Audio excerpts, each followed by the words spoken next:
Dans cet TP, nous allons vous présenter comment réaliser une identification de roches. Nous utiliserons une péridotite et un granit. Premièrement, on va observer à l'œil nu les roches et déterminer leur composition grâce à une fiche d'identification.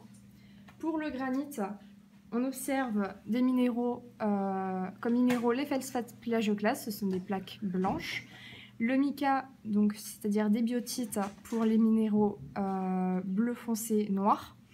Et le quartz qui est un minéral à l'aspect de gros sel qui va de la couleur incolore à gris.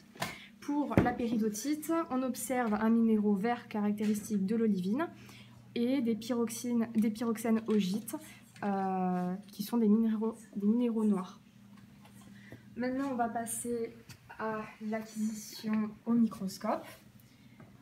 Pour cela, il vous faudra une lame de la roche que vous souhaitez étudier, une plaque, une lame mince polarisée non analysée et une lame polarisée analysée, un oculaire et un polarisateur. Pour réaliser l'acquisition, pour observer la plaque souhaitée au microscope, on va donc utiliser la plaque, mettre la lame polarisée non analysée au-dessus, puis la lame de la roche que l'on souhaite étudier. On la fixe au microscope avec les valets.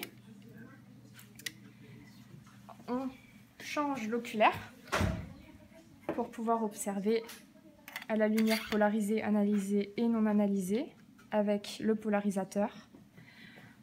Ne pas oublier de mettre la lame polarisée, analysée, perpendiculaire à la plaque pour pouvoir observer les minéraux.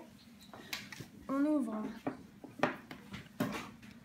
on change l'oculaire pour mettre l'outil qui va nous permettre, une TCAM qui va nous permettre d'acquérir numériquement nos résultats au microscope.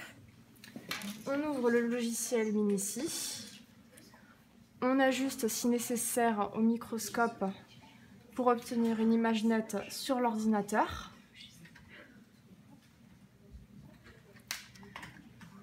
Et nous obtenons cela. Donc maintenant, nous allons vous montrer les résultats que l'on obtient grâce à ces acquisitions.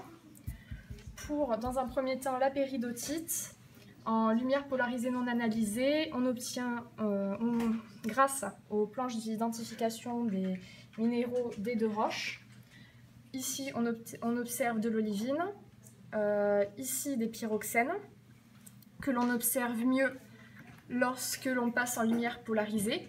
Donc ici, on observe bien les pyroxènes qui sont colorés et ici l'olivine en forme de rond. Maintenant, pour le granit, en lumière polarisée non analysée, on ne voit pas les minéraux, donc on est passé en lumière polarisée. On observe donc des feldspaths plagioclases avec caractéristiques grâce aux stries, des feldspaths orthoses, que c'est la feldspath orthose, et des quartz sur la partie gauche.